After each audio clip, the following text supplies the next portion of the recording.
Кутман күн достор, сиздер менен кайрылы биз Assistant программасы менен таанышууну улантабыз. Буга чейин биз 4 видео тарттык. Бул 5-чи видео. Регистрация болгондо мой магазин, карточка, список деген видеолордун баарын тарттык. Буга чейинки 3 бөлүк достор, мой магазин, карточка жана список булар внутренняя аналитика деп коет. Wildberries'te азыркы учурда продажа кылып жаткан адамдын товарлары жөнүндө, өзүнүн магазини жөнүндө маалыматтарды берген жер болчу. Ал эми бүгүн болсо сиздер менен достор биз аналитика деген бөлүм өтөбүз. Аналитика бул внешняя аналитика, то есть биздин конкуренттерди аналитика кыла турган бир жер достор.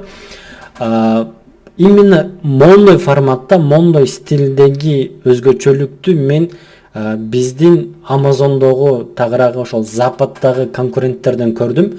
Конкуренттерден көрүп, программисттерге айтып, программисттер муну жасашты.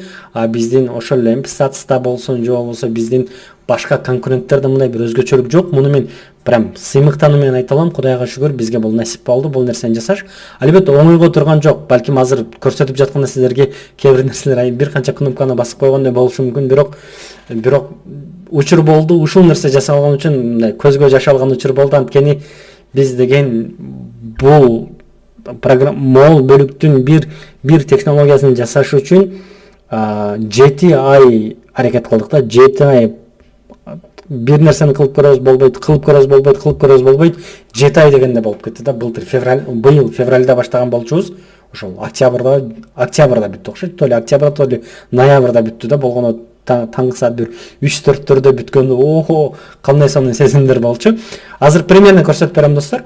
Бул жер достор, мындайча айтканда, Wildberries'тин бир копиясы деп айтсаңыздар болот. Бул жерде по сути Wildberries'тин базасы бар. Жогору жакта фильтрлер бар. Ошол фильтрлерден деген сиздер өзүңүздөрдүн фантазияңыздарга жараша критерийлерди коюп туруп, анан өзүңүздөргө аябай кызыктуу, аябай сонун товарларды таап алсаңыздар болот. Көп сөз сүйлөгөндөн көрө мен силерге азыр практика түрүндө көрсөтүп берейин. Караңыздар. Категория бар, бренд бар, продавцы бар, склад бар. Мисалы, бул жерден силер бир категория тандайсыздар. Айталы зоотовары. Зоотовар тандагандан кийин кааласаңыздар бул жактан бренд, продавцы, склады тандасаңыздар болот, тандабай койсоңуздар да болот. Зоотовары деген мындай да, азыр ылдыйында эч кандай категория жок, бирок зоотовары деп туруп муну тандагандан кийин ылдыйда деген еще бир канча фильтр чыкты. Булар эмне?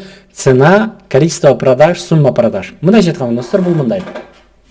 Зоотовар деген категорияны басып, цена деген жерге айталы Wildberries'te зоотовар деген категорияда 350 рубльдан 950 рубльга чейин деп туруп, применить дегенди бассаңыздар, зоотоварында 350 рубльдан 950 рубльга чейинки бардык товарлар чыгарып берет. Бул менин оюмча өтө сонун мындай идея издеш үчүнчү.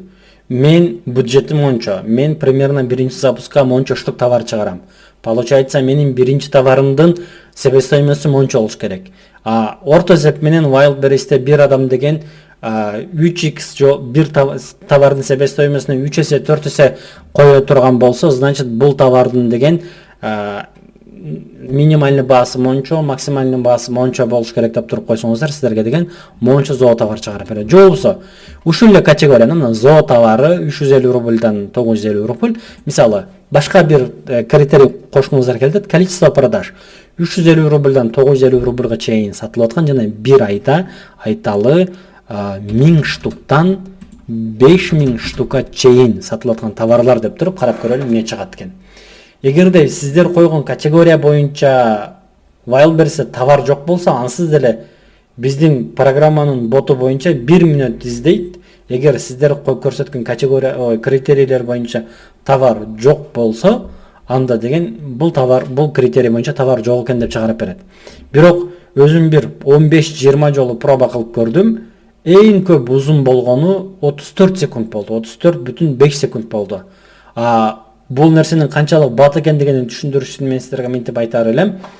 Азыр биз койгон критерий боюнча программа деген 2 миллиард данныйдын ичинен монтип издеп туруп чыгарып берет. Же болбосо сенин критерийиң боюнча товар жок экен дейт. Товардын жок экендигин түшүнүштө эле өзүнчө бир данный деп айтса болот. Бирок мына караңыздар, бир 40 мүнөткө жетпеген, 30-40 секундка жетпеген бир убакыттын ичинде биздин программа 2 миллиард данныйдын арасынан деген мол критерийлер менен товар бар экен деп чыгарып берди. Итак эле ушул нерсени жасаш биздин деген 7 айыбызды алды. 7 айдын аягында прям Кудайга шүгүр деген өтө сонун сезимдер болду да. Зоотоварда мындай категориялар бар экен. Же мындай кылсаңыздар болот. Мисалы, мен деген лучше Wildberries'te аябай жакшы сатылып аткан товар болуш керек. Получается, мага баасы маанилүү эмес. Мен бул бааларын өчүрүп салайын дагы. Айталы мага деген прям менде акча көп, мен көп товарларды чыгара алам, просто көп сатылып аткан товар. Просто кызыкчылык үчүн көрөлү. Мисалы, категорияны өзгөртөлү. Айталы игрушка деген категорияда бизге деген bir айда 5000 штуктан 15000 штукка чейин сатылып аткан товар барбы? Балким бар, балким жок. Итак эле бул жер достор, сиздердин Wildberries'in ичине кирип алып мынтип ойной турган нерселериңиздер да. Муну деген адам нанимать этсеңиздер кыла албайт балбы. Муну робот гана кыла алат. Биздин программага bir айда $50 төлөгөнүңүздөрдү элестетсеңиздер, сиздердин акчаңыздар деген ашыкчасы менен актап коет деген сөз да. Bir айда 5000ден 15000 штука чейин сатылып аткан игрушка категориясында кандай оюнчуктар бар, чтобы менде бир идея болсун. Реально ошончо сатылып аткан. Таң калыштуусу достор, мына карасаңыздар, 3 товар бар экен. Bir ayda 5000 штуктан 15000 штукка чейин. Бирөөсү бумеранг, бирөөсү летающая тарелка, экинчиси да летающая тарелка экен. Кайсы бренддер сатып атыптыр? Азыр канчадан сатып атыптыр? Канча сомдон сатып атыптыр? Акыркы bir ayda канчадан сатып атыптыр? Бул 6100 штук сатыптыр, 5800, 5500 штук сатыптыр. Биринчинин обороту 3 миллион экен, экинчинин обороту 2,5 миллион экен, үчүнчүнүн обороту 2 миллион 700 миң экен. Супер. Идея керекпи бул жактан?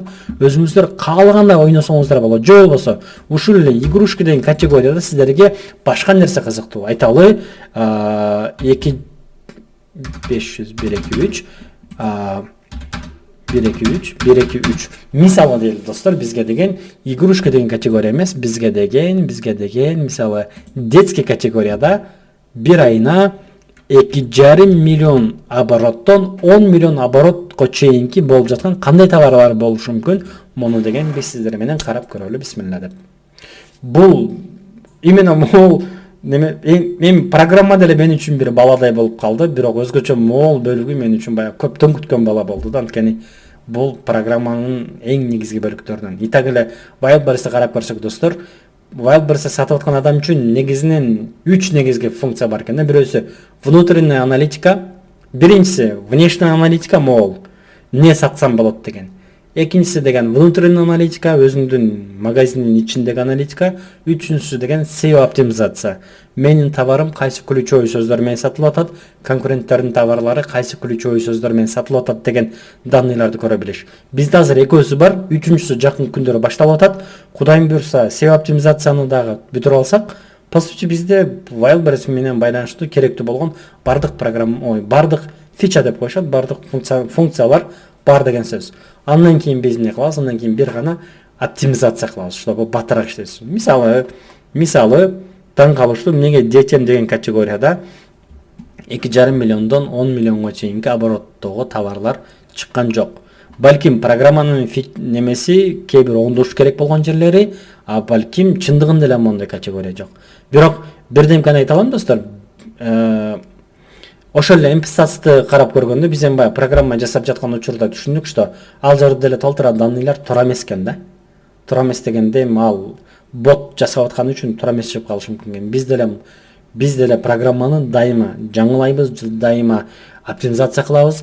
Андыктан сиздер деле кандайдыр бир бак деп коет, кандайдыр бир ката көрүп калсаңыздар, сөзсүз түрдө бизге кабарлагыңыздар. Бул биз үчүн чоң бир жардам болот. Чындыгында олуттуу бир ката көрүп калган болсоңуздар, жана бизге кабар берсеңиздер, анда биз сиздерге муну мол программага абоненттик подписка берүү менен деле сиздерге вознаграждение беребиз. Кызык, мисалы бизде азыр 2,5 миллиондон 10 миллионго чейинки оборот болуп жаткан товарлар жок дейт. Биз муну деген 2,5 миллиондон мисалы 1 2 3 3,5 миллионго чейинки оборот болуп жаткан 3-500 мисалы азыр мен сиздерге айтып атып түшүнүп атам, что биз деген программисттерге мону 2,5 миллион дегенде жана автоматикалык түрдө ортодогу нөлдөрдү жылдырып визуально иштеп аткан адамга оңоюраак кылып көрсөтүш керек экенин түшүнүп атам. Муну буюрса программисттерге жасатабыз. Детский категорияда 2,5 миллиондон 3,5 миллионго чейинки товарлар барбы карап көрөлү. Эгерде азыр дагы чыгарбаса, менин жеке пикиримде түшүнүп турам, башка бир технический момент болуп калышы мүмкүн. Карап көрөлү.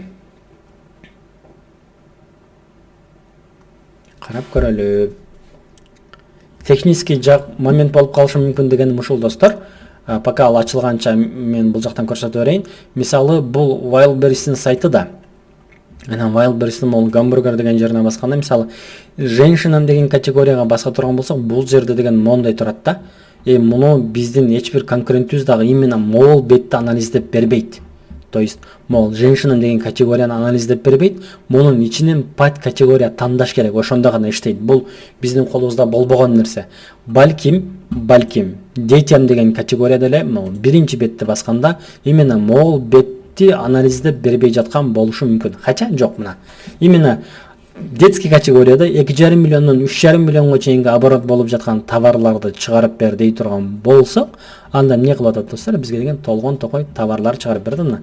3 миллион, 2 миллион 700 оборот, 3 миллион оборот бул жактан деген сиздер карап кандай товарлар болушу мүмкүн анализдесеңиздер болот. Бир бетте 100 товар бар, ал эми бир кийинки бетке өткө турган болсоңуздар, бул жактан дагы сиздерге бир кийинки 100 товарды чыгарып берет. Эгер экинчи бетте дагы 100 товар боло турган болсо.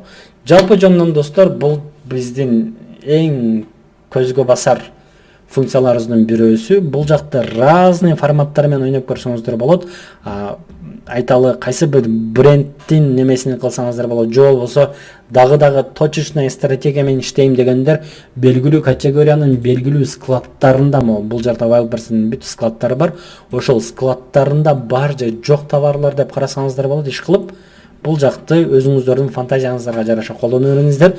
Мунун жанында бардык видеолордо айтканымдай эле, араңыздарда бул видеону көрүп жаткандардын ичинен Wildberries'e көптөн бери иштеп дагы опытный адамдар болушу мүмкүн. Бул опытный адамдар, эгер бул жерде могул функциялар, могул фичалар болсо, биз дагы точечный товарларды тапканга мүмкүнчүлүгүбүз болот эле деп айта турган болсоңуздар, бул биз үчүн болуп көрбөгөндө сонун бир мүмкүнчүлүк, сонун бир жардам болот. Бардык пикирлериңиздерди форум бөлүмүндөн же болбосо бизге түз кайрылып деле айтсаңыздар болот. Бардык социалдык тармактарда дагы барбыз. Иш кылып видеону көргөнүңүздөргө, биз менен бирге болгонуңуздарга чоң рахмат айтам.